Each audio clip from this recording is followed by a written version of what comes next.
Hello, all. Good afternoon. This is Shavik. I welcome all of you at the Water Series webinar on the best practices of water management, dialogue with district and municipal administrators, presented by National Water Mission, Minister of Jal Shakti, Government of India. And for the 37th edition, we have special guests with us from the National Water Mission, along with the district ministers from two states, from the state of Gujarat and the state of Kerala. But before that, let me introduce to all of you the keynote speaker for this session and who's going to set the context of this webinar. We have with us Ms. Archana Varma, Mission Director, National Water Mission, Minister of Jal Shakti, Government of India. We welcome you, ma'am. Thank you so much for joining us today. We're also joined by Mr. Same Supreet Gulati, Collector and DM of Patan from the state of Gujarat. We welcome Mr. Supreet. We are also joined by Mr. V. Vishnu, District Collector, Tirunelveli, Tamil Nadu. We welcome Mr. Vishnu as well. Before we start the webinar, let me first request our team to play a short video presented by National Water Mission that will also give all of us an idea. And I stand corrected, it was not Kerala. He's joined from the state of Tamil Nadu. So can we have the video on screen, please? Gange च यमुने चैव गोदावरी सरस्वती कावेरी नर्मदे सिंधु जलस्मिन् सन्निधिं कुरु। जल ईश्वर स्वरूप है, सौम्य, शालीन, जीवनदायक। प्रकृति का दिया ये जल रूपी वरदान पृथ्वीवासियों के लिए सिर्फ एक विरासत नहीं बल्कि एक जिम्मेदारी है जिसे आने वाली पीढ़ी के लिए संभालना आवश्यक है। और इस उद्देश्य की ओर पूरी निष्ठा से कार्य कर रहा है राष्ट्रीय जल मिशन, जल शक्ति मंत्रालय, भारत सरकार। खेती के उपयोग में आने वाले पानी का अधिकतम उपयोग हो, इस दृष्टिकोण से मंत्रालय माननीय प्रधानमंत्री जी के मार्गदर्शन में काम कर रहा है। और हमने नेशनल वाटर मिशन में 20% तक पानी के उपयोग में कमी लाने का लक्ष्य रखा है। सतह पर जो जल उपलब्ध है उसका उचित प्रबंधन, भूगर्भ के जो हमारे स्रोत हैं उनका ठीक से उपभोग हो, जो पानी हम अलग अलग क्षेत्र में उपयोग में लेते हैं उसका विवेकपूर्ण उपयोग हो, और उसके साथ साथ में जो पानी उपयोग के बाद में निकलता है उसका ठीक से ट्रीटमेंट हो, तो हम जल सुरक्षित देश को बना सकते हैं। जलवायु परिवर्तन का विशेष ध्यान रखते हुए national action plan on climate change के तहत नेशनल वाटर मिशन की स्थापना की गई ताकि जल संरक्षण को बढ़ावा मिले, जल की बर्बादी को कम किया जा सके और राज्यों के भीतर एवं राज्यों के बीच जल का अधिक समान रूप से वितरण सुनिश्चित किया जा सके। राष्ट्रीय जल मिशन के प्रमुख उद्देश्य हैं जल का डेटाबेस सार्वजनिक रूप से प्रस्तुत रखना और जल संसाधनों पर जलवायु परिवर्तन के प्रभाव का आकलन करना, जल संरक्षण वृद्धि और संरक्षण के लिए नागरिक और राज्य कार्रवाई को बढ़ावा देना, शोषित क्षेत्रों सहित संवेदनशील क्षेत्रों पर ध्यान देना, 20% तक जल उपयोग कुशलता में वृद्धि करना और बेसिन स्तर के एकीकृत जल संसाधन प्रबंधन को बढ़ावा देना। देश के अंदर जितनी भी वर्षा होती है एक वर्ष के अंदर, हम उसका केवल 8% ही बचा पा रहे हैं।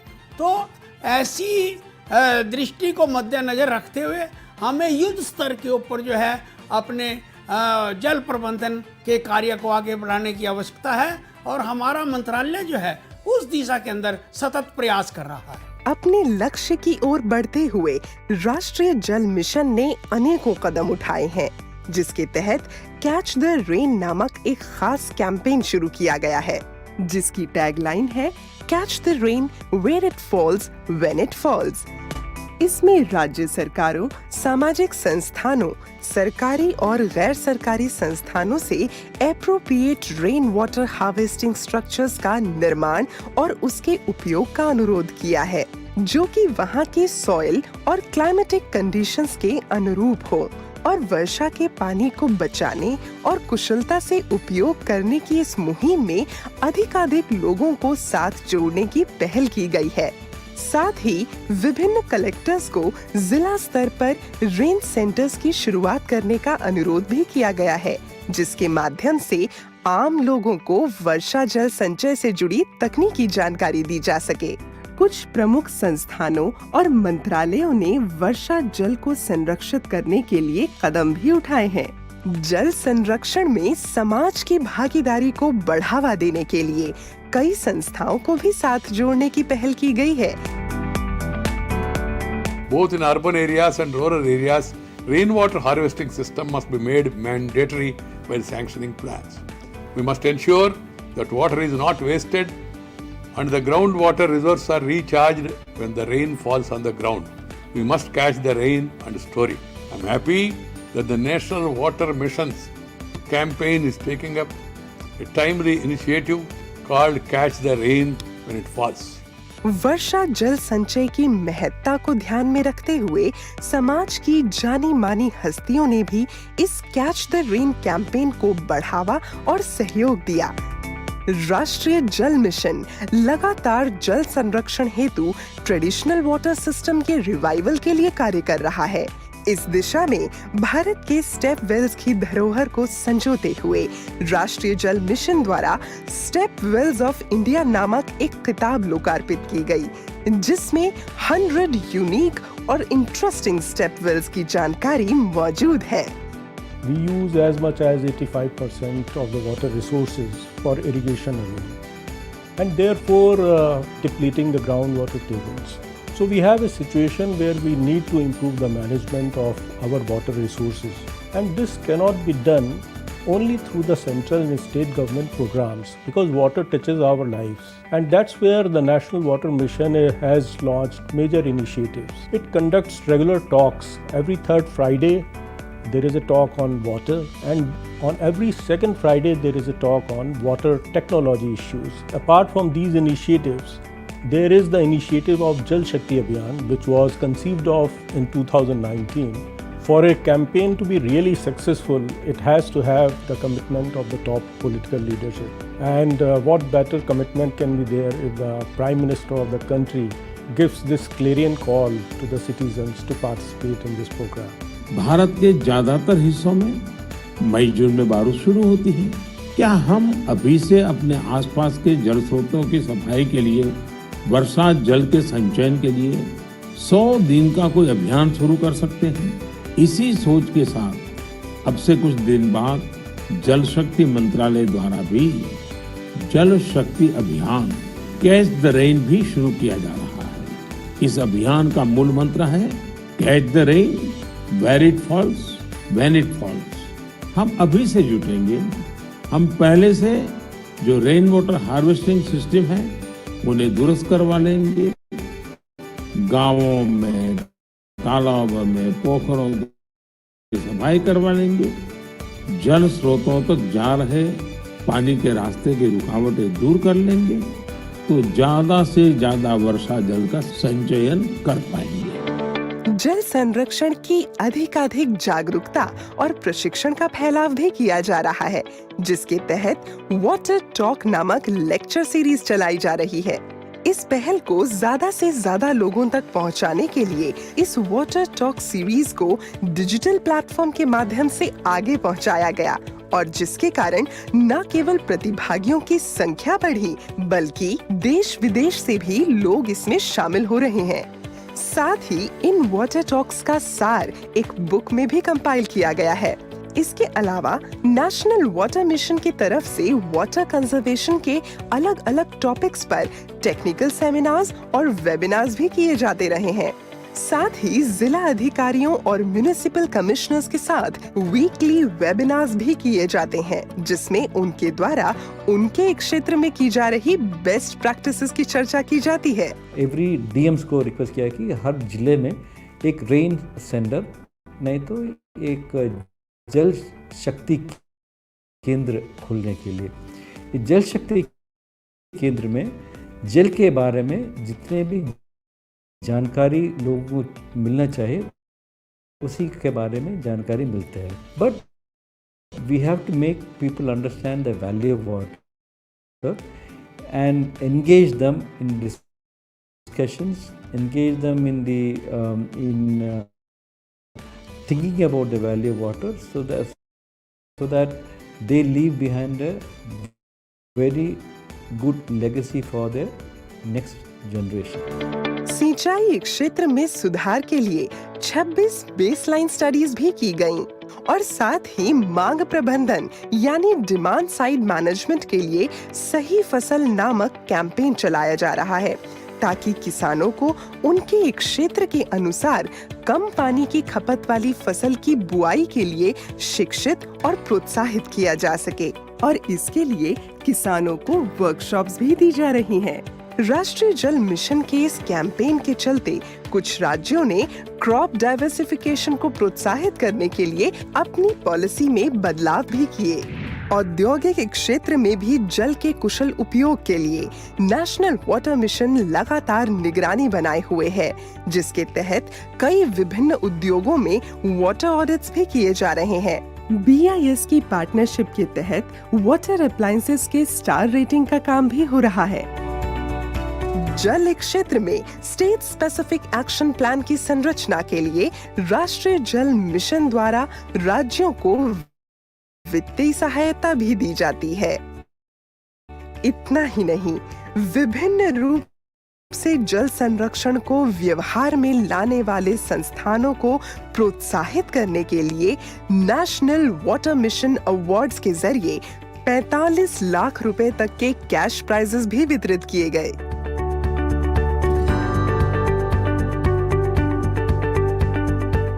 साफ पानी और स्वच्छता मानव जीवन को पूर्ण रूप देते हैं। ये सच है, जल जीवन है, जल ही शक्ति है।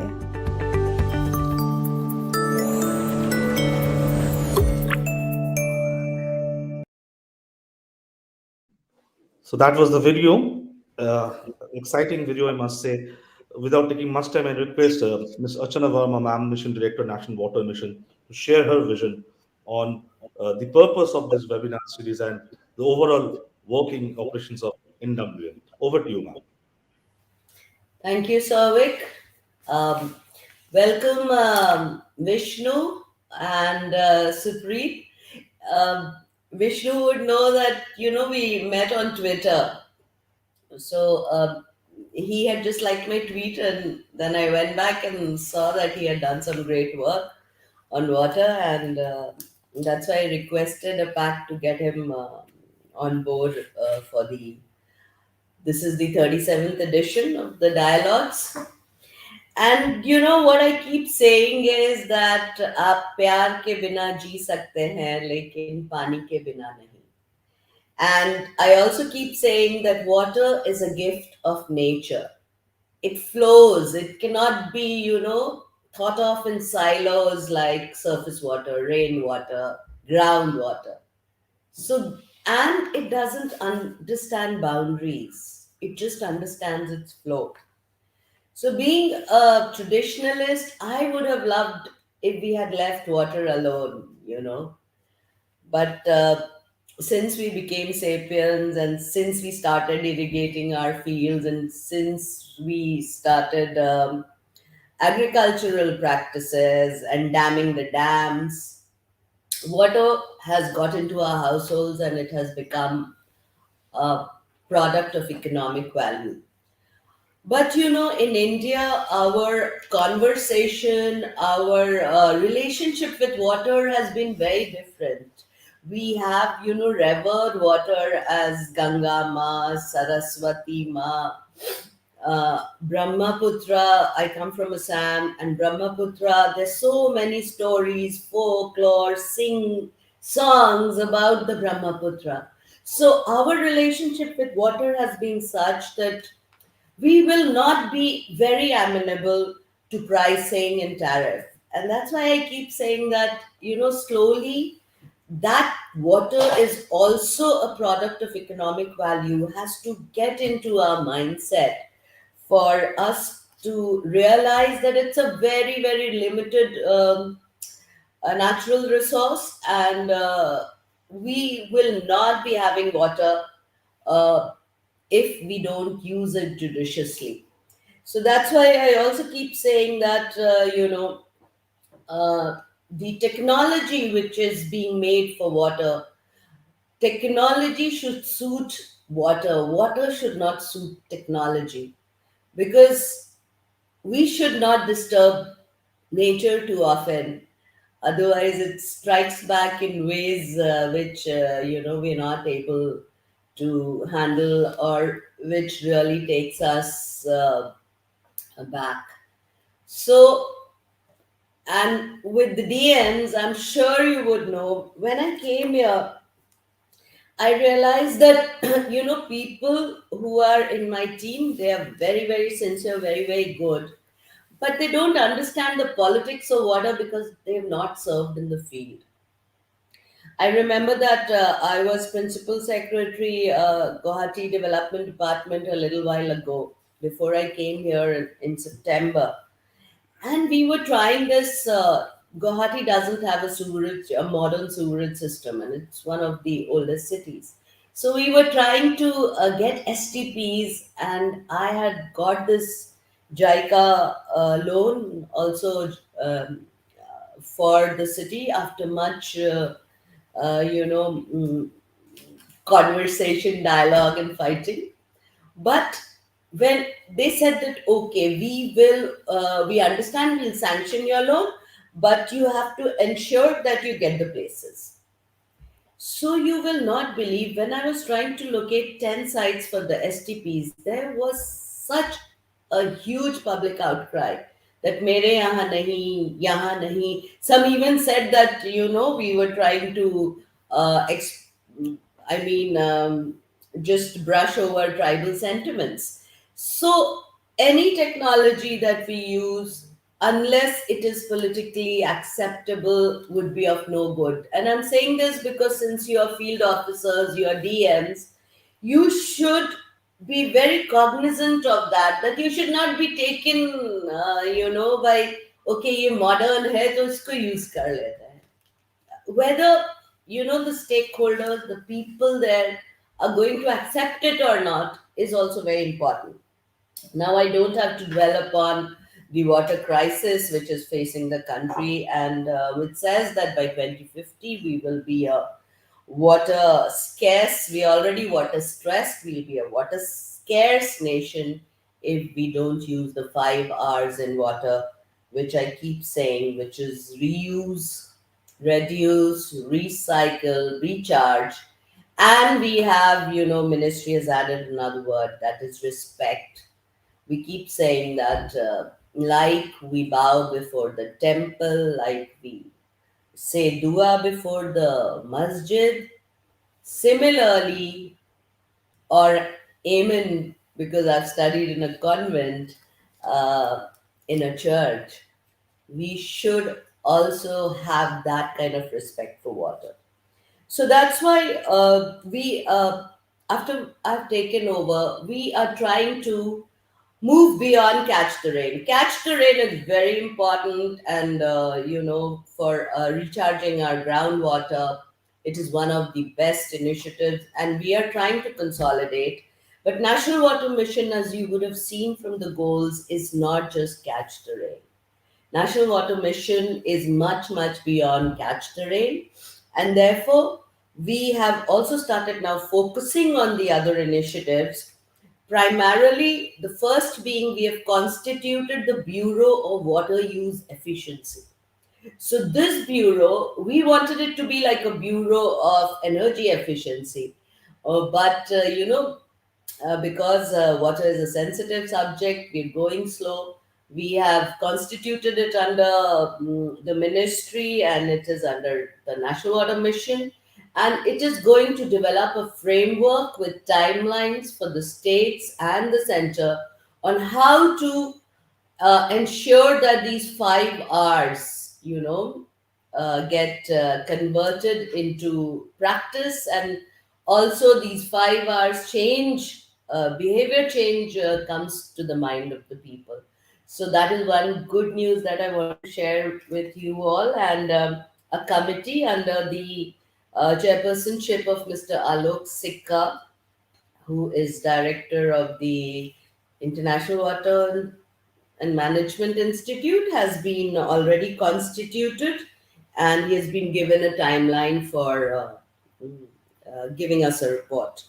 So after that, there even urban areas will be a big focus, because you must have heard about this term called circularity in water. So, circularity is nothing but recycling and reusing any product instead of wasting it.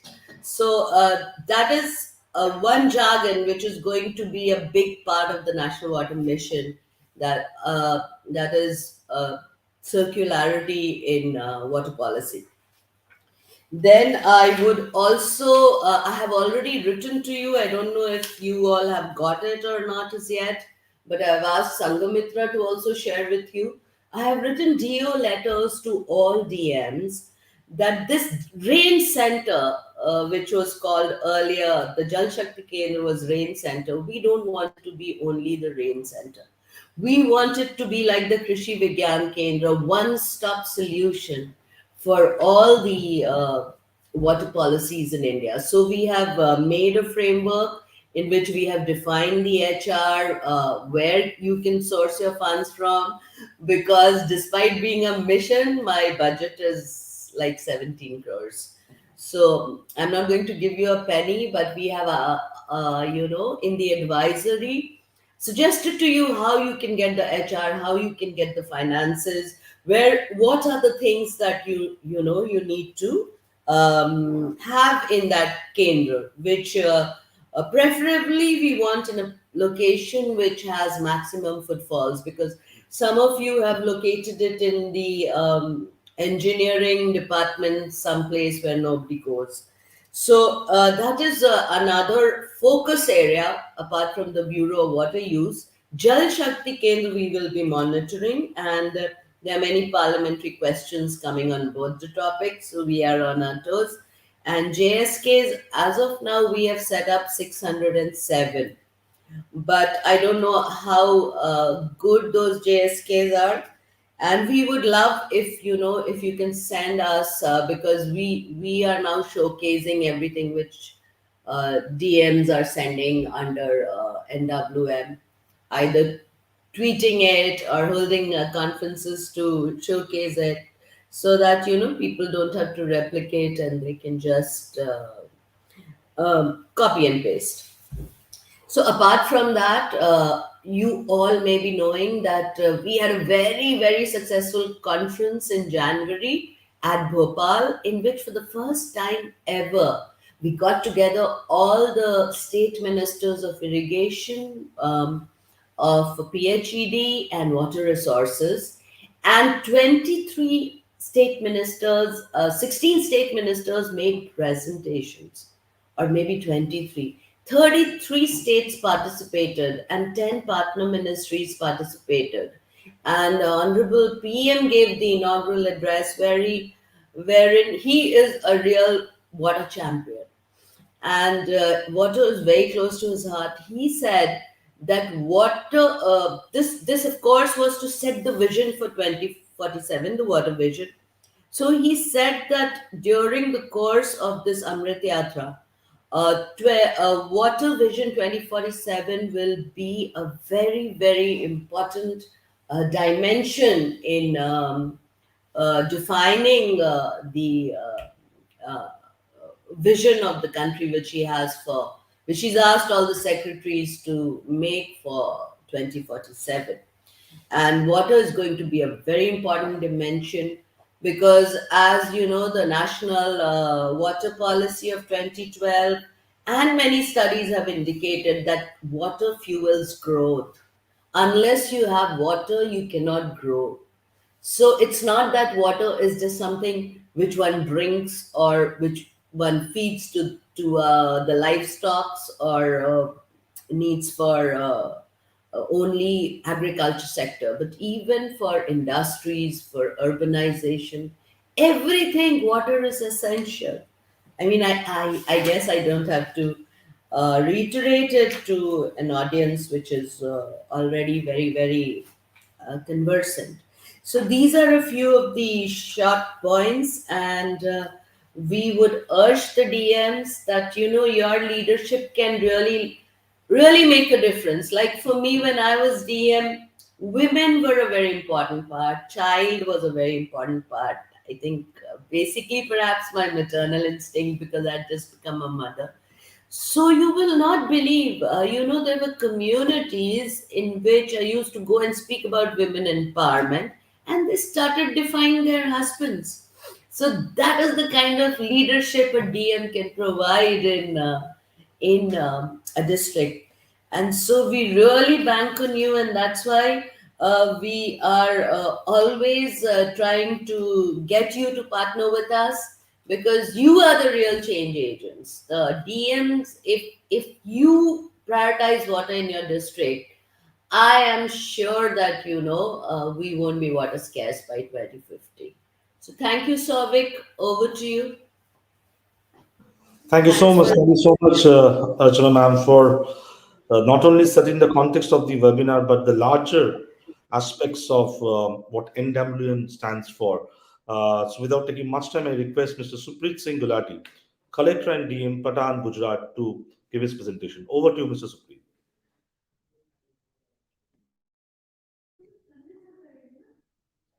Mr. Supreet, can you hear us? I can hear you, Souvik. I'm just loading the presentation. Okay, okay, sure. Is it visible? Yes, yes, yes, it's visible. Yeah. At the outset, I thank the National Water Mission for giving me this opportunity to be here on this webinar. Special thanks to MD National Water Mission, and especially it's nice to catch up with Vishnu. Our paths, by sheer coincidence, have crossed many times over past 4 years. So nice to be back in touch with you, Vishnu. I'd like to start my presentation on what we are doing for water conservation in the district. But before that, just a brief on where the district is and what exactly are we talking about. So this is just a screenshot from the Google map of the Patan district. The red dotted line that you can see is Patan district. We are situated in North Gujarat, just around 50 kilometers as the crow flies from Rajasthan border. It's a semi-arid arid kind of a climate that we have. And if I just zoom in a little bit, yeah, here it is. On the left side of the photograph, you'll be able to see two lighter areas. One is to the southwest and one is to the northwest of the district. The lighter area on the southwest of the district is the Little Run of Kutch. It is almost as big as the district itself. It is almost 5,000 square kilometers, and my district is about 6,000 square kilometers. It's a vast expanse of land, no habitation inside. So if somebody wants to see beautiful sunsets with nothing to block your view throughout on all the four sides, this is the place to be. The soil is saline. When I say saline, you will see salt on the soil. It's not that you will have to, just imagine it. You will see white sands here. On the northwest, what you see is the Greater Run of Kutch, much bigger than the district of Patan. It is 7,500 square kilometers, and obviously it is also a famous tourism site now for its for the white sands that are there. So this is the kind of geography we are talking about. Completely arid, semi-arid kind of it. My average annual rainfall is about 60 centimeter. The soil absorption capacity, especially on the western half of the district, which is 5 talukas. The overall district has 9 talukas. The western half of the district completely surrounded by the Little Run and the Greater Run of Kutch. Soil absorption capacity next to nil. So even if I get 2 inches of rainfall in monsoons, I have water standing in the fields all along in the district. Largely a backward area with few irrigation facilities, especially on the western half. The eastern half of the district, on the other hand, is progressive. It is more or less the district is dependent upon agriculture. 85% of my population is rural. On the right side, you get good irrigation facilities. When I say the right side, on the eastern half of the district, you get good irrigation facilities. But the moment we move west, even after 30 kilometers from the district center, which is in Patan, the distances increase hugely. The rainwater that falls decreases, and we keep on getting closer to the run, which has its own problems. as far as the groundwater level is concerned, the entire district falls in the dark zone. So this is the kind of geographical and the climatic conditions we are talking about. Uh, a small history of the place. The National Water Mission video, which we all just saw, talked about the stepwells of our country. One of the most famous stepwells of our country is in Patan, just 5 kilometers from the office from where I am joining in this webinar. It's called Rani Ki Vav. And those of you who are unaware about it, just take a look back at your 100 rupees note and you will find it right there.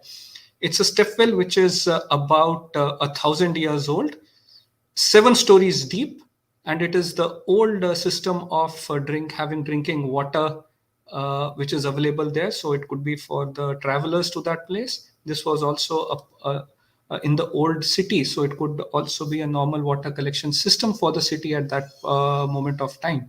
And also, obviously, it served as a place for prayers as well.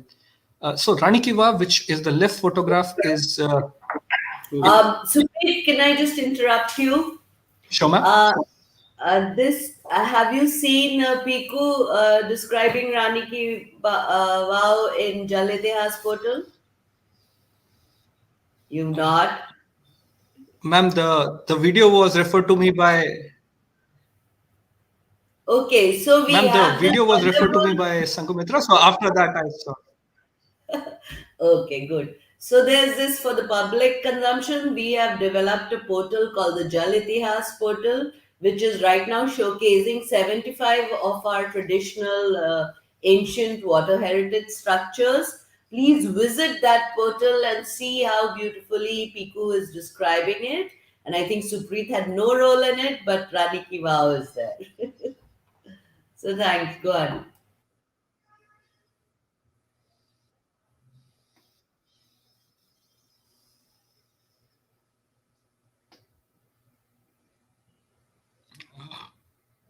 Ma'am, you were inaudible for a point. Can I start again, please? Yeah, so what is less known about Patan is what is on the right-hand side photograph. So what is on the right-hand side is what is called the Sahasraring Talav. It is right behind Rani Ki Vav, and it abuts what is the Saraswati River. So it is an 1,000-year-old water filtration system. So there's an inlet from the Saraswati River. It goes through a 3-stage filtration process.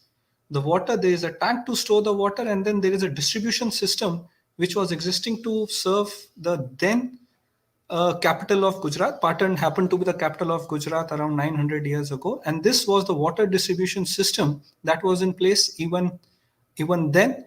Both of them date to between 900 to 1100 AD. And one of the probably the finest architectures that you will see in water utilization for the cities during that period. Coming to now what we are doing as a district on our part, I'd like to highlight 3 initiatives today. The first is what is a flagship program of Government of Gujarat. It is called the Sujlam Suflam Jal Abhiyan. The concept is similar what is there in any water conservation projects, that you build check dams to hold run water. You do the earthen bunding so that the water does not go away. You build rainwater harvesting systems. That is all very standard.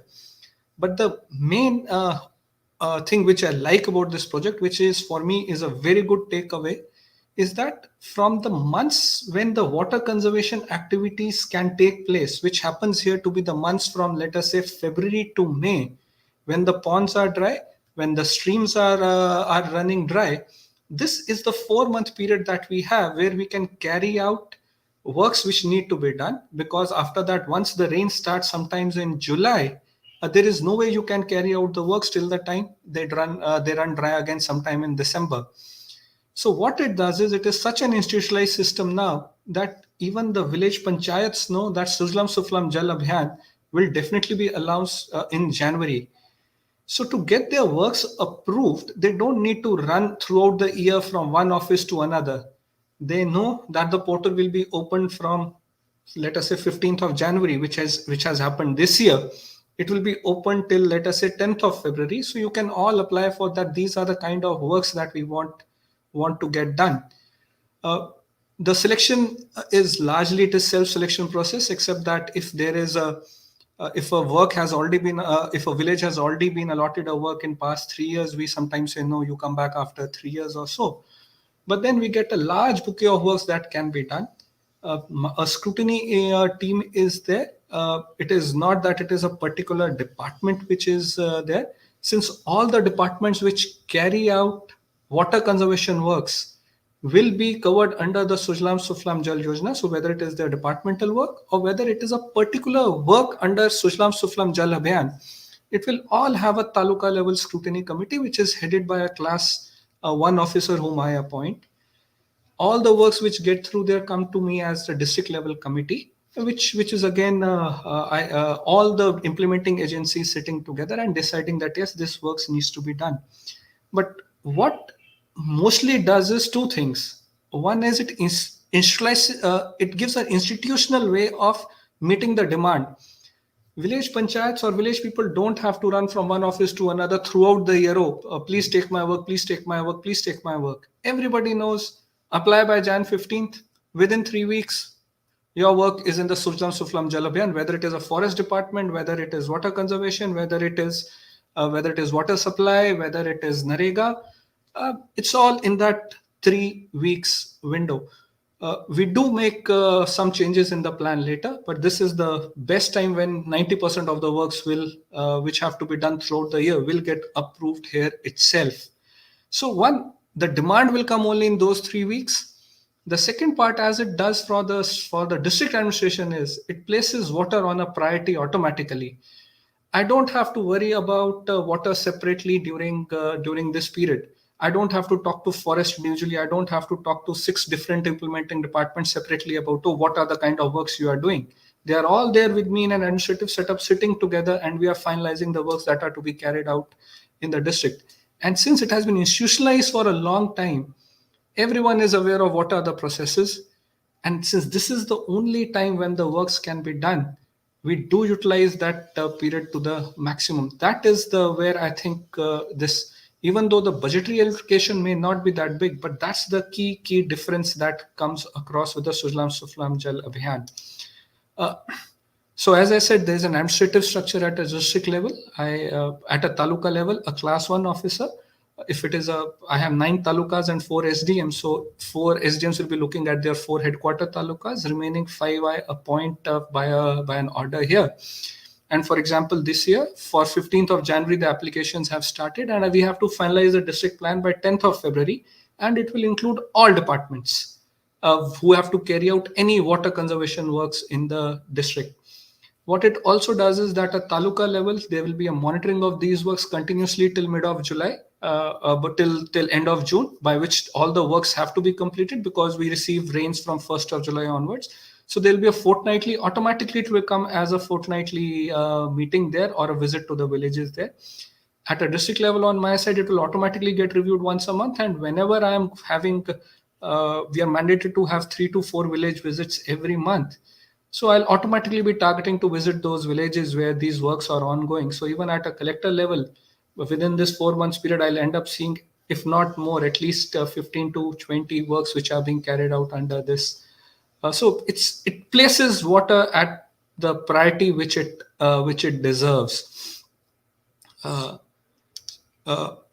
As I said, there are various departments which are involved. There is the irrigation department, rural development department, which includes the DRD, which is implementing Narega.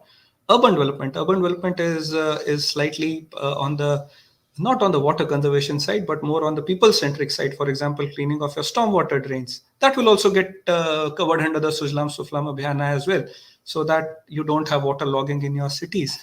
Water supply, that includes cleaning up your water sources, drinking sources of drinking water, having clean surroundings around your sources of drinking water. Then we have what is called the Sardar Sarovar Narmada Nigam. They are the ones which build canals across the state. So cleaning up the canals, so to ensure that cleaning up the drains, which allow unimpeded flow of water across the natural water channels. So the works can be largely 3 categories, as I said: departmental works, which the departments would have normally done through their own budgets. But just to give them a priority, it will get covered under Sujlam Suflam Abhiyan, and it will get monitored and reviewed directly by my class 1 officer at a taluka level and with me at a district level. All Narega water conservation works will get approved here, and it does have a good element of people participation. So if there's a particular cost, and if a village is willing to bear the 40% of the cost of the entire project, 60% remaining is borne by the state government. Two another important aspects that I would like to highlight. So if somebody wants, let us say, desilting of a pond, and the silt is to be utilized, let us say, for the mud which is cleared is to be utilized for national highways or for railways, it's free of cost, and it is exempted from even the minor mineral rules. And the silt, which is of good quality, can be taken by farmers, provided they are in that 60-40, they have borne the 40% of the cost. So it's kind of a win-win situation, allows for seeping of water into the ground, and it also gives a fertile soil to the people as well. So these are the works which we carry out: desilting and deepening of the ponds, building and repairing of check dams occurs during these periods, earthen embankments to the pond so that the water does not spill out onto the village or from the pond, farm bunding to hold the water, contour trenching works are carried out. As I said earlier, cleaning of embankments, cleaning of canals, cleaning of lakes, and building up rainwater harvesting structures. They all get priority under the Sujlam Suflam Jal Abhiyan. Other works which are not directly of water conservation, but cleaning of the stormwater drains in the cities, cleaning of water storage tanks, so that you have a good clean environment for your drinking water. So just to give a brief outlay of what happens in the district, this is what we have done in the year 2020 and year 2021. So overall, my Patan district has around 485 villages and 5 nagar palikas. So if you can see, we have done about 466 works, out of which 158 in 2020 are for deepening and desilting of ponds. So that means we are tackling around 1/3 of our villages every year. Similarly, in 2021, we have had around 130 such works. So every village is going to get done in a 3-year cycle. Similarly, you have repairing and desilting of check dams, almost 200 of them done in the past 2 years itself. There is cleaning of canals, and then I've just lumped it into others because there are almost 19 kinds of work that can be done. Overall outlay in 2020 was 11.5 crores, and in 2021 is 13 crores. But as I said, many of the works will not even have any expenditure incurred on them. For example, if it involves, I had a Bharatmala project going on in my western talukas. They involved themselves in 20 works because they actually needed the soil for the road. All those works were done without any cost to the state exchequer. So as I said, the budget expenditure is not the main criteria. What we are achieving is putting water conservation in the center during these 3-4 months. So that's where I think the Sujlam Suflam Jal Abhiyan scores. The second, so for example, under Sujlam Suflam Jal Abhiyan, once we get an approval, so there is Narega works which can be taken under the Sujlam Suflam Jal Abhiyan. So these are the works which were done under Narega, but they were monitored as a part of Sujlam Suflam Jal Abhiyan as well, apart from whatever happens within the Narega framework. So 380. So this is a Narega over past 5 years. Almost 387 works for renovation of ponds. We have touched every village at least once. That means almost once, with an expenditure about 18 crores. So this is how the entire structure of the Sujlam Suflam Jal Abhiyan is built up, and it will involve all community works of water conservation. The second part which I would like to take up today is what you can see in this slide. The fourth is the recharge structures which were done under Narega.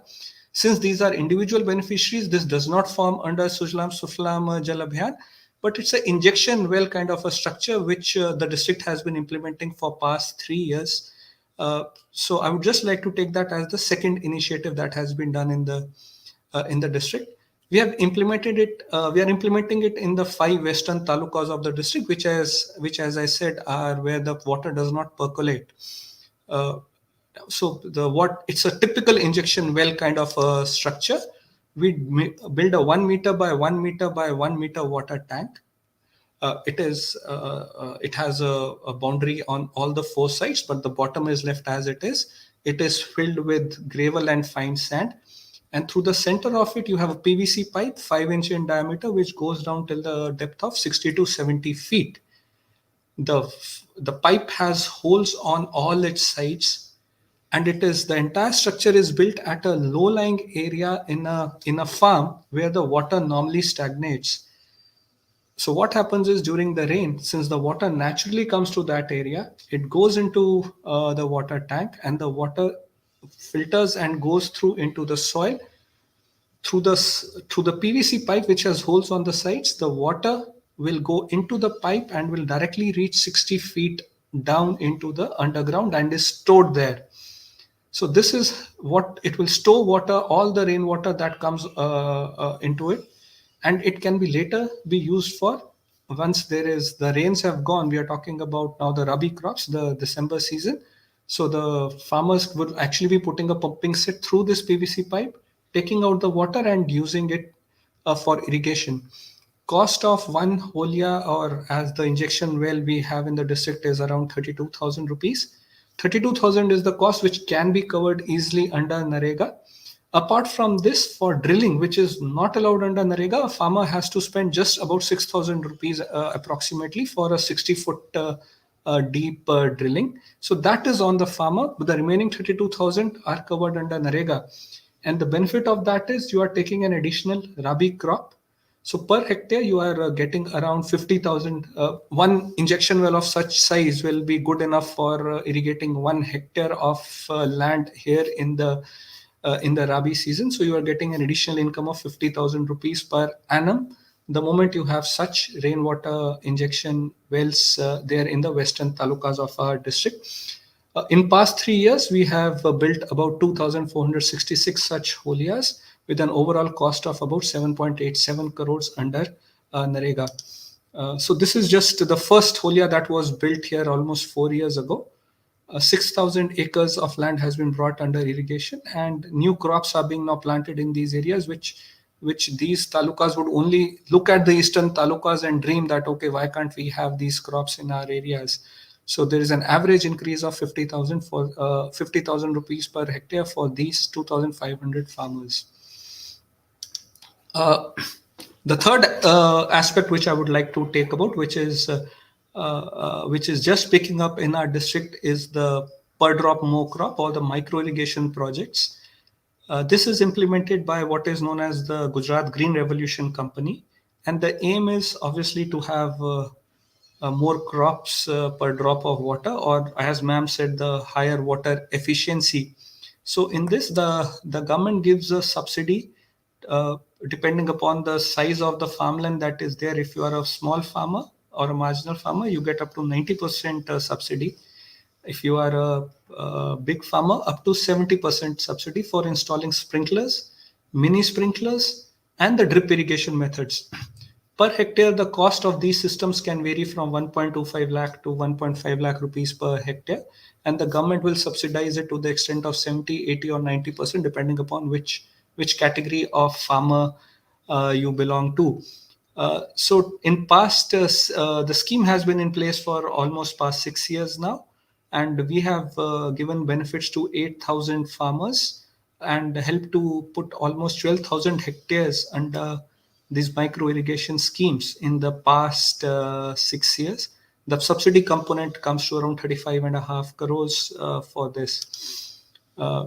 So this is just an example. Sprinkler systems have been given to 4,423 farmers for groundnut cultivation. Mini sprinklers have been given to almost 1,100 farmers for potato cultivation, and 466 farmers again for groundnut cultivation. Drip irrigation has been largely for cotton, for vegetables, especially lady's finger and cabbage. And right now we are pomegranate in our western talukas. It is just picking up as a favorite crop to be grown in that particular in those talukas. So 48 farmers have opted for pomegranate cultivation there through drip irrigation. That's our means to have an improved water efficiency, water utilization in the district. We also have certain initiatives on water harvesting structures, especially in primary schools, where we are building a 25,000 liter capacity tank through a simple filtration method, which can be utilized then during the warm season or when there is no water, and it can be pumped up to the overhead tank in the school. So we have covered almost 100 schools so far in the district, and we plan to cover each and every school over the next 4 years. This we are planning to do through our district level grants, which are available. Similarly, the R&B department is covering almost all government buildings with the rainwater harvesting structures. So these are the 4 initiatives which I wanted to highlight today. Thank you. Thank you to the National Water Mission for giving me this opportunity. Thank you, Supreet Singh Gulati, for an insightful and exciting presentation indeed. I think Ms. Archana Varma will share her inputs on your presentation. So over to you, ma'am.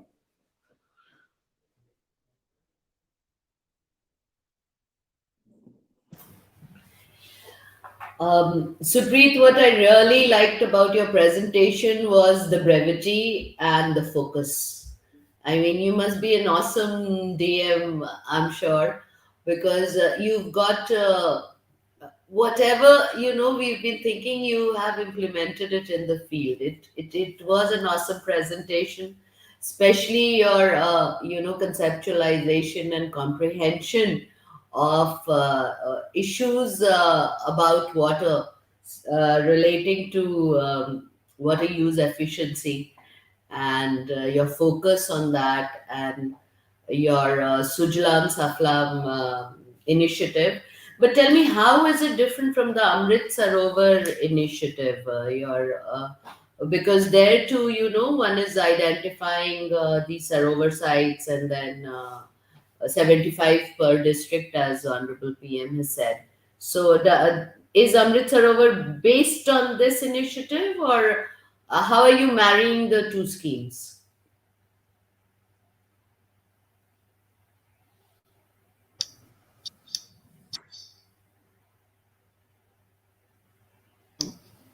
Thanks for the kind words, ma'am. But very unfortunately, I've been unable to hear from your side. I just got the first few lines.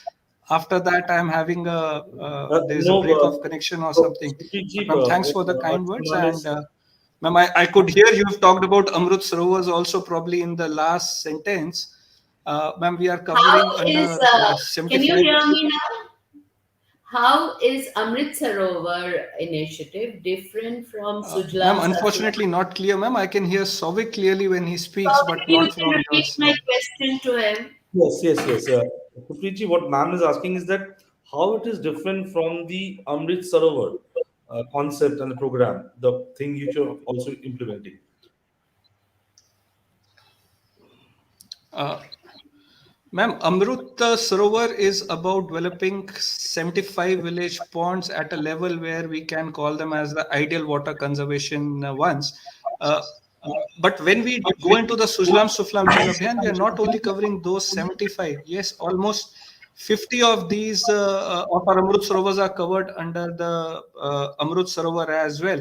But we try to touch almost 1/3 of our villages, that is 130 to 150 every time. So in effect, touching every village pond within a 3 to 4 year cycle, whether it is an Amrut Sarovar or not. Second, this is not only about Amrut Sarovar. Ma'am, for example, I said we have lots of drains, so it is building about check dam on drains. So it is not exactly only on the Amrut Sarovar side. And very interestingly, ma'am, as I said, I have Kutch, Little Run of Kutch and Greater Run of Kutch. They are waterlogged during the season. So we actually build embankments kilometers long during this time to help put the water there. And one of them, Vadilal Dam, which was built by Irrigation Department, is one of the best tourist sites we have in the district as well. So it is not just the Sarovar part. We also have the drains. We also have the open areas where just checking a flow of water helps us on rainwater conservation.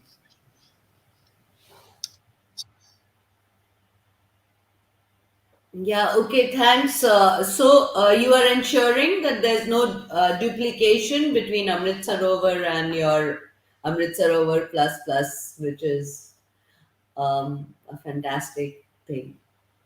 Chavik, you can repeat that.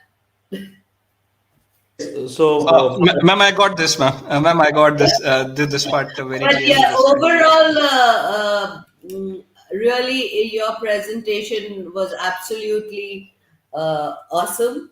And one of the best presentations that I've Thank you, ma'am. heard was Soumya Pandey of UP. And she was, fantastic.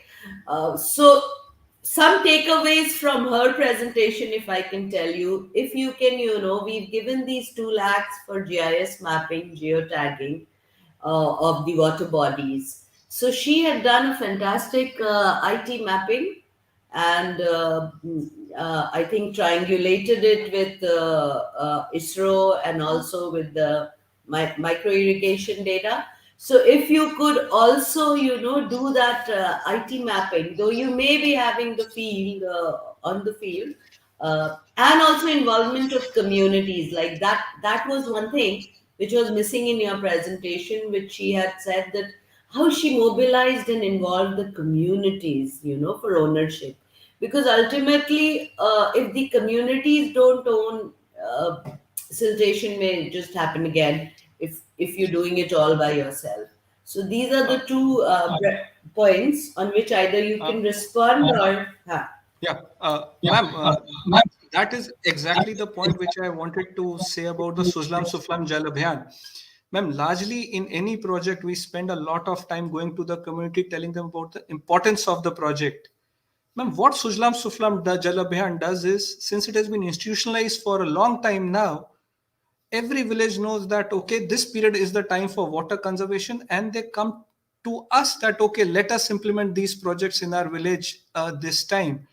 Ma'am, so if I take any other project which does not get this kind of an importance, I'll be going around to the villages, sending my people, will be having sabhas in the villages, telling people, okay, this is the importance of the project. For example, something which I'm doing in the National Wilderness Program right now. But this is exactly the other way. Since it has been institutionalized, people will come to us, apply, and say, these are the kind of projects that we want. And they also don't have to run from one place to another. They know this is the window when the water is the key. Let us apply then and get our project done this year itself. So that's a beautiful. And ma'am, it's not something which I am doing at a district level. The program, when it starts execution, it will be in March. It will be inaugurated at the level of the Honorable Chief Minister of the state. He will be going to a village pond and inaugurating one of the works. 2021, it was in the Patan district itself. So I had the honor of hosting the Chief Minister on one of our village ponds here. So that is the kind of importance that gets given during this phase. So it's kind of institutionalized the people involvement for past many years now. Thank you, ma'am.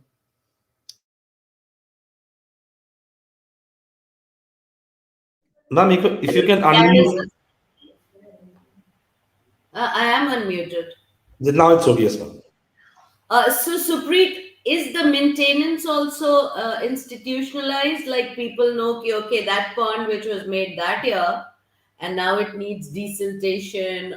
So, is there a window which says, because this is a takeaway from your presentation, which we can share with others. The timing and like Jal Shakti Abhiyan also this time we are preponing because we want to give the district magistrates more time to prepare. So we are launching it on 4th March for pre-monsoon preparation. We want to give you more time. So how is the maintenance of these structures which you are creating? That also, if there's a problem, is there a time specified, or they can come to you, or you go to them? So if you could, because often most of our projects fail, not only in water, everywhere, because O&M is missing. So how do you do that? Uh, Ma'am, yes, O&M, as you said, is something which we all problems that we all face. O&M works can also be taken up under Sujlam Suflam Jal Abhiyan, and we earthen bunding is taken up, repairing of check dams is taken up, and a pond can be revisited within 3 or 4 years all over again. So if the people are seeing the benefit, they will come to us again under the same project to get it repaired. Or even, for example, in Narega now we are former servers, we are even doing stone pitching and a proper inlet and an outlet. So those the people come to us with a demand now. That is the stage where it is in the district now. So fantastic, Supreet. I'm really impressed, and we want to include your initiative in the JSA 2023, which we will be launching on 4th March, or in the next annual conference session. We launch these flip books, which Sanghamitra very diligently makes, and because there are many takeaways from your presentation. And it will be launched by the Honorable President. So hopefully, if we have enough time, we will launch it on 4th of March. So this is to you, Souvik, and to Sanghamitra, that to start preparing a booklet. The Sanghamitra is against it. She says, "Ki nahi, ma'am, baad mein." But to get the president to launch is something, na? And this time she's coming on the 4th. So thank you, Thank you, ma'am. Supreet. Fantastic work. Sure, sure. Thank you so much. Thank you so much. So now we shift our focus from the state of Gujarat to the state of Tamil Nadu, and we have with us Mr. V. Vishnu, District Collector of Tirunelveli. We welcome you, Mr. Vishnu. Over to you for your presentation. Thank you, Souvik. Is my presentation viewable? Is it visible? Now it is visible. Yeah. At the outset, let me thank the National Water Mission and especially Archana Varma ma'am for having invited me here, and also for funding us for the GIS mapping, ma'am. We have used that amount very judiciously, which I'll explain in my presentation, because that was kind of an untied funding given straight to the district level rather than waiting for a government order at the state level. So thank you for that, ma'am. Thank you for sanctioning the amount. So quickly, I know it's lunchtime. I'll keep it short and simple. So the initiative that we have in our district is Nellai Neervalam. Nellai is actually the short form or another name for the district of Tirunelveli, and Neervalam in Tamil means waterscapes. So broadly translates to waterscapes of the Tirunelveli district. Now we thought that whatever we talk about water should be based in the vernacular, should be highly localized, hyper-local in fact, that people also resonate with the schemes and programs. So that's why we have converged all the schemes of Jal Shakti Abhiyan, all the initiatives, including the Amrit Sarovars and the state government schemes, and overall under the umbrella name of Nellai Neervalam, so that people take pride of the fact that it's their own initiatives.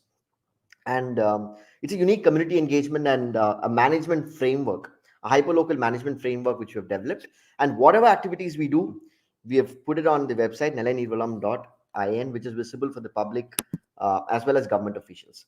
And just a quick background of the district. From the dry, arid space of Gujarat, Ran of Kutch, we are fortunate to have the district surrounded by the lush Western Ghats. We have a tiger reserve. We have one of the most biodiversity hotspots in the entire world, the Agastyamalai Biosphere Reserve, and the only perennial river of Tamil Nadu originates in the district of Tirunelveli.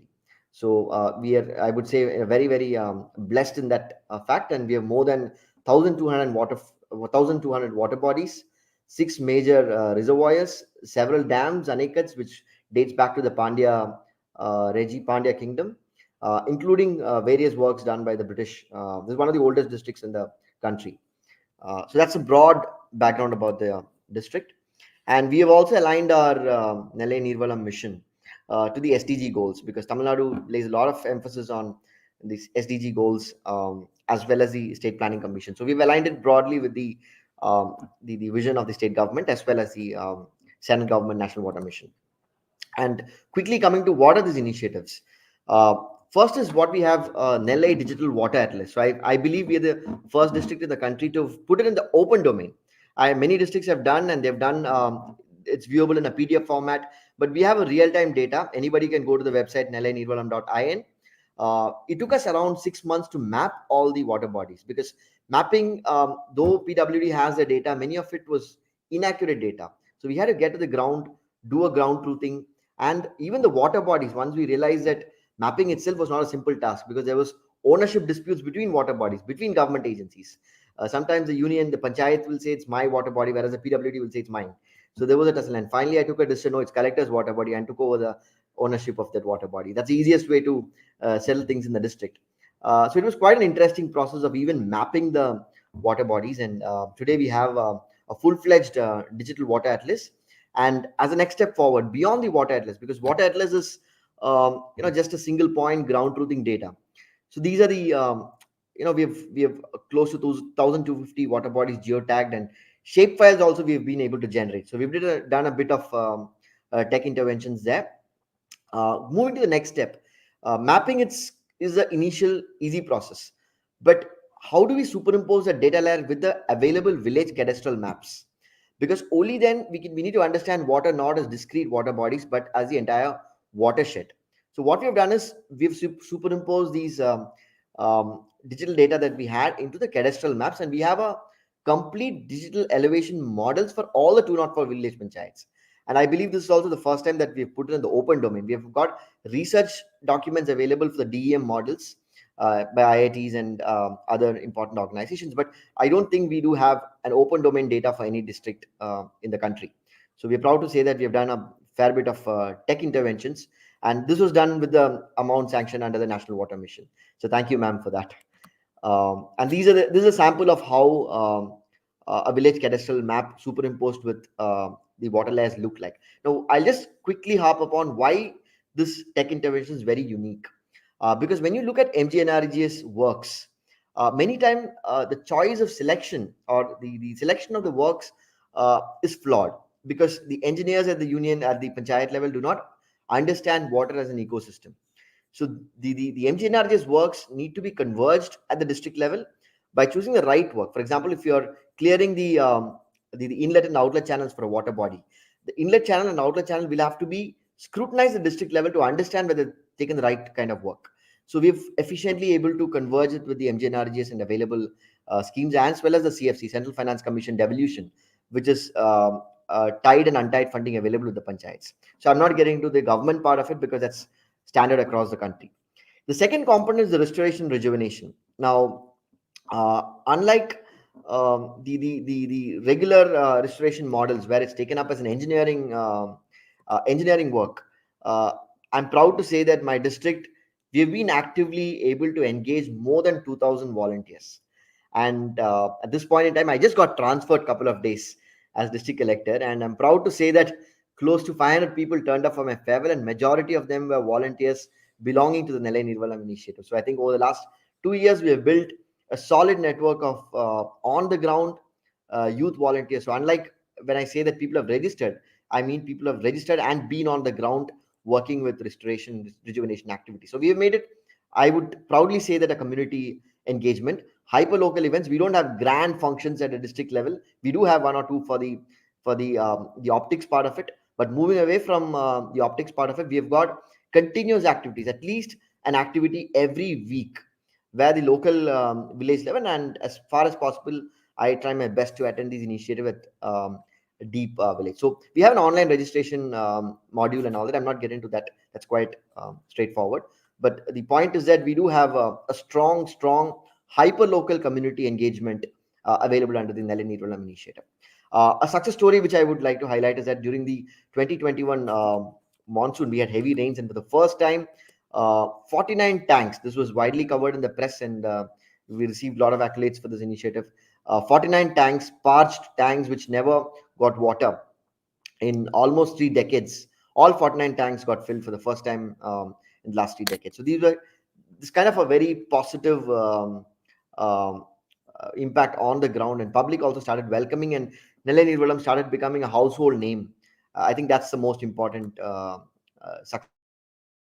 takeaway from this initiative. And we do have an active engagement framework for CSR, tapping of CSR funds. These are some of the activities which we have done. Anyway, this is part of the regular Amrit Sarovar scheme.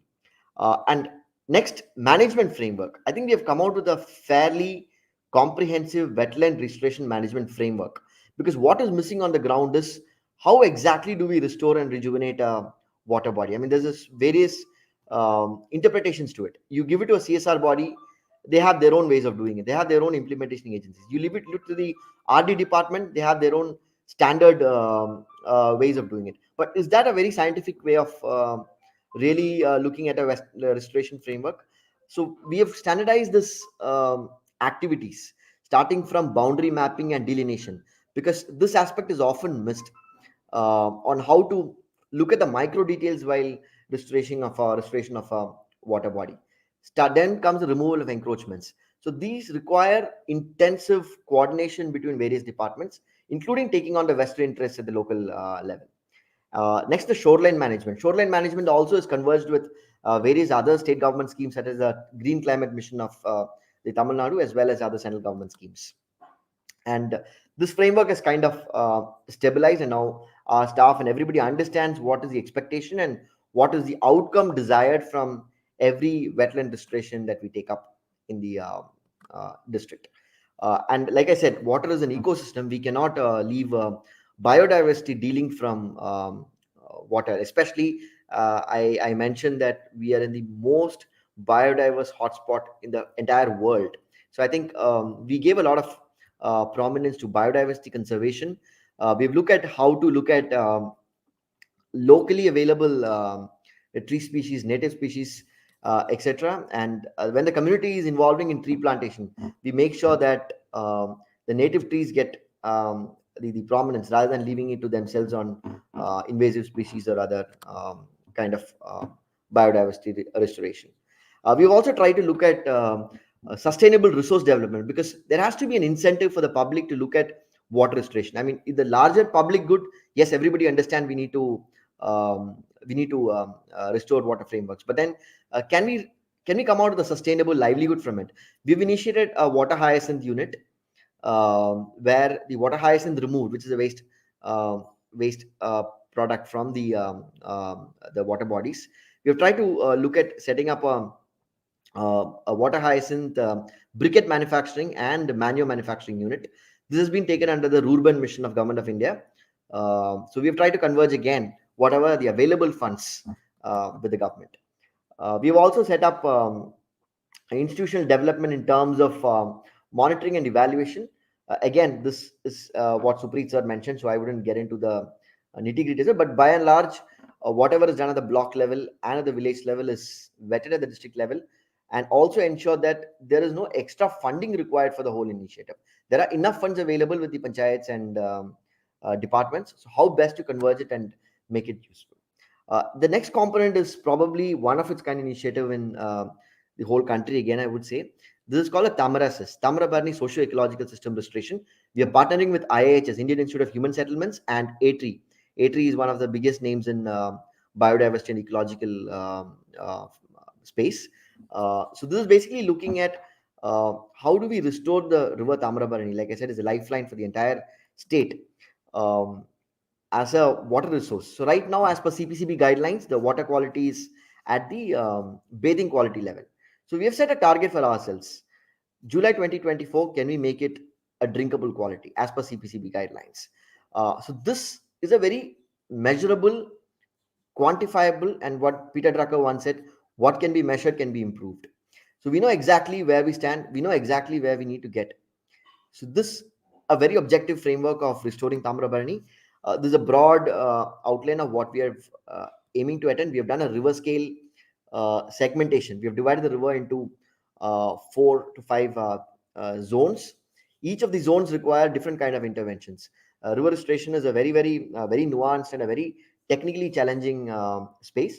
So we have divided it. Some of it requires biodiversity interventions. Many of it requires technical intervention. For example, a water treatment at the city level has to be through an underground sewerage system or through setting up of STPs.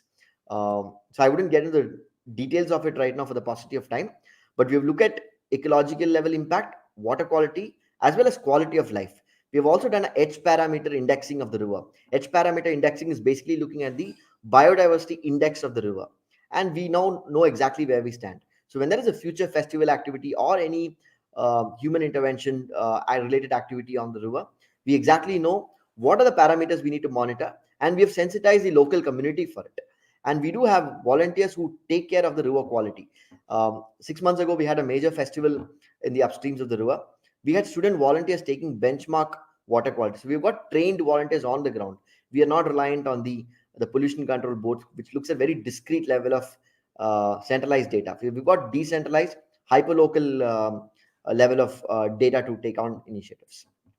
We also know what is the desired situation of the river Tamarabandi, because for the general public, when you talk about scientific terms, it's very confusing. So ultimately, what do we want? What is it that the vision that we have? So we have a full-fledged DPR, which we will be shortly posting before the state government for funding. And like I said, it's a culturally and biodiversity wise, it's a very, very important river for the state of Tamil Nadu. So we understand what is the desired situation. This has come after a multiple level of iteration with um, leading partners and other organizations in the space. Another initiative which we have taken on is tree mapping. Since our district is culturally very rich, we've got trees that date back to 300, 400 years old. So again, we have partnered with the forest department as well as A3. A3 is a well recognized NGO in the space. We have trained, and this is in syncing with the Biodiversity Act of 2002. This Biodiversity Act is a very, very powerful act, but seldom it's on the ground. We do not have any activities. In fact, the Biodiversity Act mandates setting up of the People's Biodiversity Register. But left to people on their own, they do not understand concepts like PBR and access benefit sharing, etc. So we've tried to actually get this under the local. We have a Tamil guide to how to set up a PBR, and hopefully we'll be the first district in the state. I'm not sure at the national level, but at the state level at least, we'll be the first district to have PBRs ready and accessible to the public along the river. So we're linking the water ecosystem with the Biodiversity Act, and also looking at sustainable SDG goals. We've also created what is called the model Nandavanams, because this is looking at sacred gardens. Many of the existing water is very closely linked with cultural practices. So we've set up model Nandavanams to look at how water restoration is in sync with the existing biodiversity and ecological framework. Another interesting story is we have discovered what is called the miracle well. This was widely covered in the state press. I'm not sure if it's highlighted in the national media, but it's a very interesting phenomenon happened last year, where locals reported to the revenue administration saying that we have identified a miracle well, unlimited amount of water guzzling into the well, and it's not getting filled. So I was curious, and I went inspected the well, and I could not come out with the logical reasoning, because we had a heavy floods, and what we did is we diverted the entire water into this miracle well. It became a tourist point. In fact, people were waiting to see where's the water actually going. Immediately, we got in touch with IIT Madras, and we got a team of research people from IIT Madras come down, and then we did a ground GPR mapping of the subsoil surface, and it came out that it's a limestone cavern caves that are below the well. So interestingly, we stumbled upon a very, very unique geographical phenomenon, where we have been able to identify at least 60 to 70 wells interconnected through deep caves, limestone caves. So that's when we requested IIT Madras to kind of come up with how do we look at linking these wells, as well as set up rapid groundwater recharge technology. So right now we have the design is ready. In fact, the first work is also ongoing with IIT Madras. Almost 80 lakhs to 1 crore rupees have been allocated to look at this technology. And whenever there's a flood situation, it can act as recharge wells for the aquifer, which is a naturally available aquifer. So this has been quite an interesting initiative. A pure chance. It's a pure coincidence that we were able to identify this. Another is an important activity that we have done is rooftop rainwater harvesting units as a pilot. We have done this in 10 government schools. Right now, we have taken a decision to scale it up across all government schools. Now, unlike other water recharge structures, where it's just symbolic, or in the sense we can only show a demonstrative proof of how water is being conserved and goes into the aquifer. Putting this in government schools where the water is actually being used, harvested, there's a recharge pit. This was in tie-up with the ICICI Foundation. I found this model very, very unique. and it's a low cost intervention. It's around 1.5 to 2 lakhs. Uh, we were able to give a school, a government school, which did not have water till then, good quality water till then. Today, the rainwater harvesting structure is actually providing them water, not drinking water level, but for washing and other purposes. And the kids were super excited with the fact that they were able to see the water that is collected from the rainwater. I mean, the terrace being actually used for day-to-day activities. So I found this model very unique. I'm planning to scale this up for all the government schools in the district. It doesn't require very high level of funding. Easily can be pitched under the CSR component. Construction of recharge wells, I'm sure Supreet sir also rightly highlighted. This is a regular MGNRJ's activity. We have tried our best to converge it effectively and efficiently on the ground. Again, climate resilient agriculture method. This is in sync with the forest department, where we have, because afforestation brings in a very positive response. So linking afforestation with river restoration and water restoration makes a lot of sense at the local level. There's a lot of buzz on the ground, especially with the panchayat presidents, whether it's for the photograph or not. They come there definitely, and it's easier to communicate with them over an afforestation activity. We also have the dialogue series, like the dialogue series that we have now. We have a hyper local dialogue series. So we don't invite necessarily top experts, but then we invite people who have made a difference on the ground, who can communicate to the public in their own vernacular language and a very, very easily. So we have done dialogue series on climate changes. We've done dialogue series on elephants and ecosystem. So very interesting topics, and we ensure that this is always linked with the water as a theme cutting across. This has been very, very effective. We do it once every fortnight. This takes place in a very well curated government museum. A lot of good public turnout, especially kids turn out in large numbers. Another efficient way of we've done again tech intervention is disaster management during floods. So again, this is in the public domain for everybody to see. Every year, any flood happens in Tirunelveli, we get calls from the public, and this data unfortunately is not recorded by the government anywhere. It will be there in the control room and it's lost forever. But for the first time since 2021, every water data, for example, water logging happened in which place, what is the level of water, it's all available. Anybody can go check the 21 data. We have a cluster mapping of the flood data. This is important because this leads to important intervention data. Where are the water clogging happening in the channels and the series of tanks which are connected? So we've done efficient analytics of this data and looked at a scientific way to selection of works using this data. This is well appreciated again at the state level for use of good tech. We've also come out with a book, Trails of Tamrabarani, which talks, like I said, it's a culturally very important river. In fact, our Honorable Chief Minister of Tamil Nadu has announced on the floor of the assembly that civilization started in the river Tamrabarani and archaeological excavations are underway. So there's a lot of public emotion. So it's more than a water body. I think this river is an emotion, not just for the people of the district, but for the entire state. So we've come out with a book, Trails of Tamrabarani, where I have also co-authored. It's a crowdsourced work. I wouldn't take credit for it. It has been crowdsourced. My job was just to guide it, but it's come out as a good coffee table book for the district. Because post-British, we have not had much of documentation. British have done an elaborate documentation of the district, but post that we have not had a very good documentation, especially on water.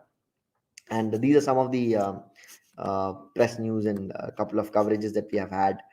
And thank you all. I know I don't want to hold you on longer since it's lunchtime, but I hope I've been able to impress upon the major activities that we have undertaken over the last year and a half in the district. Thank you. Thank you, ma'am, for the opportunity.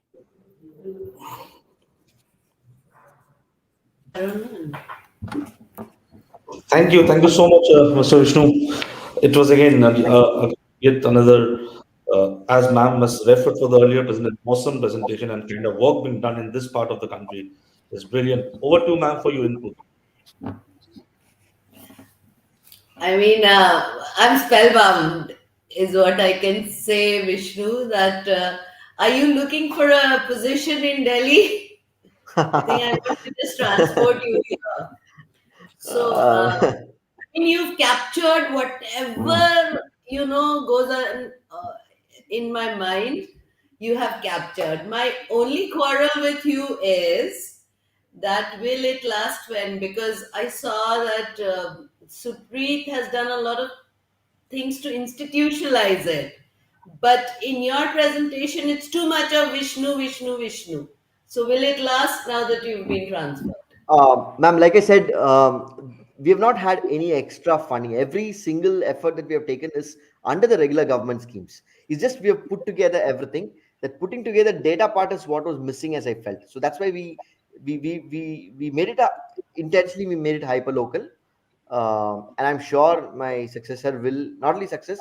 This has been taken No, up at the state how do level you also. ensure? Like when Supreet leaves, there is a timeline. Is din se wo jana hi hai, you know. So how will you ensure that your successor doesn't come and say कि Vishnu sir बड़ा popular हो गए, इसको तो ना सब हटा दो. So that is Ma'am, the like I said, problem in your yeah. initiative because it's too many, too scattered. But your leveraging IT is mind blowing. I think you just apply for Government of India and come to our ministry because Thank nobody you, has ma'am. That's just brilliant. IT as well as you have. But I hope your successor doesn't suffer from, a successor predecessor syndrome Not and in this does case, ma'am. something He institutionalized. is my trainee. He's my trainee, so he will not. Because it needs at least 2, 3 collectors to institutionalize something. That's right. So what Yeah. you've done is you are like me, a very hopping bird. Isko bhi kar lo, isko bhi kar lo, isko bhi kar lo. But I mean, where Supreet does better than you is the institutionalization and that anonymity, which I think you and I don't have that personality. In fact, many people are thinking ki I'm wanting the Padma Shri, and so I'm going all over the place. But I don't care if water gets promoted because of my good looks. It's fine. So Vishnu, really, you must try for a government of India, and I know all of you want commerce or ye wo, but the kind of passion you have for water, did you do anything else? And this is the best presentation to be sure that I've seen ever. I thought Supreet and Samya were outstanding, but you are beyond. I mean, Thank you, ma'am. so many Thank things you, ma'am. covered, and the emotions involved. I mean, you've been able to tweak the or play on the emotions of the people. That's a great way to change the minds. So Thank you, ma'am. really. Thanks a lot. Savik, I'm very impressed at the people you are choosing. And Vishnu was my pick, वैसे, by the way. It's all about the team game now, and we are working under your vision. So we're just trying to realize your vision to get the best of the people together, editions after editions. So the best practice actually can be discussed and showcased, as you have rightly said in the beginning, so that those can be replicated in other districts also. Because end of the day, all our aim is that to make water management resilient, sustainable, and efficient. And as you have said, to bring back the respect uh, for the water sector. I think on this note, we can end this edition. Uh, Thank you, all of you. Supreet Singh Gulati, V. Vishnu, and of course, Archana Varma, ma'am, the Mission Director of National Water Mission, Minister of Jal Shakti, Government of India. Thank you so much for joining us today. Do join us for the 30th edition of this Water Series webinar on the best practices of water management. Thank you so much. Good Thank night. you so much, Sanghamitra and Thank the you. APAC Thanks a team. lot. And thanks, Vishnu. Enjoyed your Thank you, sir. presentation. Yeah. Thank Thank you, you. sir. Thanks a lot. Thank Thank you. you.